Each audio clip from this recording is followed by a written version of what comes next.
Serial झनक में finally यहाँ पर रिश्ते की बात हो रही है और रिश्ता फिक्स भी हो जाएगा। लेकिन यहाँ पर ये लड़का जब पूछेगा झनक से कि तुम बताओ, तो ऐसे में झनक कहती है कि हम पहली बार मिले हैं, बेहतर होगा आप मुझे आप कहकर ही बुलाइए।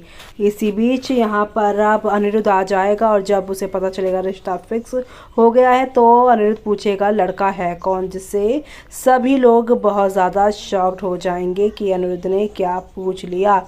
लेकिन अगली ही सुबह अब बहुत कुछ ड्रामा होगा, क्योंकि यहाँ पर छोटोन जहाँ पर अपनी बुक देने के लिए गए हैं, वहाँ पर दीदी मोनी नाम की एक लेडी उन्हें मिली है, जिनके साथ उनका जो कनेक्शन दिखाई दे रहा है वो ऐसा लग रहा है लॉन्ग टर्म के लिए होगा। जी हाँ, शादी के भी चांसेस लग रहे हैं इस सीन को देखकर। तो वहीं दूसरी तरफ झनक ने जो लड़के के लिए हाँ बोल दी है, उससे अनिरुद्ध गुस्सा है और वो सवाल कर रहा है कि तुम्हारा खुद की अपनी चॉइस नहीं है, तुम तो राहुल नाम के लड़के से शादी करती थी ना, करना चाहती थी, प्यार करना चाहती कर रही थी, तो तुमने उसका इंतज़ार क्यों नहीं किया। ऐसे में झनक कहती है कि मुझे कोई मतलब नहीं। ऐसे में अनिरुद्ध समझ जाता है कि राहुल नहीं है इसकी ज़िंदगी में, कोई और उससे प्यार करती है। तो ऐसे में वो कहता है रुको झनक और मुझे बताओ कि आखिर बात क्या है। तुम कहोगी तो मैं ये शादी कैंसिल करवा दूंगा, वरना तुम यहाँ पर पिसती रह जाओगी। मैं नहीं चाहता कि तुम गलत इंसान से शादी कर बैठो। ऐसे में झनक कहती है कि ऐसा ही सोच लीजिए कि ये सब मैं प्यार के लिए कर रही हूँ। सुनकर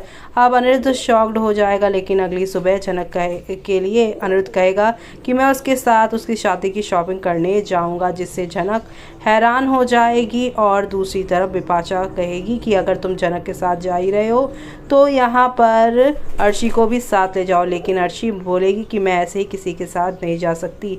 और अब यहाँ पर अनिरुद्ध ये सब सुन ही रहा होगा कि सभी के बीच में आकर हाथ जोड़कर झनक कहती है कि मैं सर जी के साथ कहीं भी नहीं जाना चाहती हूँ, क्योंकि मैं जो हूँ वो किसी और की वजह से दिक्कत नहीं देना चाहती हूँ। ऐसे में यहाँ पर अर्शी कहेगी तुम ऐसे कैसे अनिरुद्ध से बात कर सकती हो, डिसरिस्पेक्ट कैसे दे सकती हो। लेकिन अनिरुद्ध झनक को कुछ नहीं बोलेगा।